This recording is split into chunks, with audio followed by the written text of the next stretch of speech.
L'égalité entre les hommes et les femmes n'étant pas encore atteinte et la présence d'antiféministes dans notre société font en sorte que les femmes continuent de vivre des obstacles.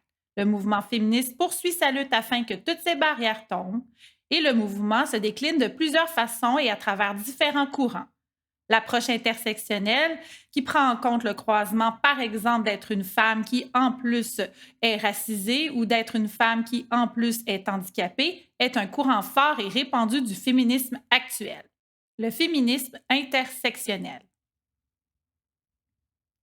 Les systèmes politiques d'oppression, tels que le racisme, le colonialisme, qui relate les dommages causés aux peuples autochtones par les hommes blancs qui se sont appropriés des territoires qui leur appartenaient.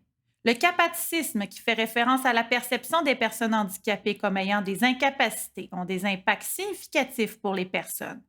Être de couleur dans une société de personnes à la peau blanche, en plus d'être pauvre dans une société de consommation, en plus d'être handicapé dans une société de personnes qui ne sont pas handicapées, en plus d'être autochtone dans un territoire autrefois qui a été colonisé.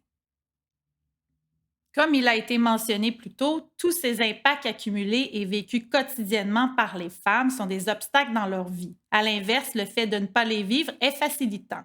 Pour que les femmes deviennent libres, il faut comprendre ces inégalités et prendre conscience du privilège de ne pas vivre ces obstacles, mais aussi d'être plus attentive aux femmes les plus minorisées ainsi que celles qui ont moins l'occasion de s'exprimer.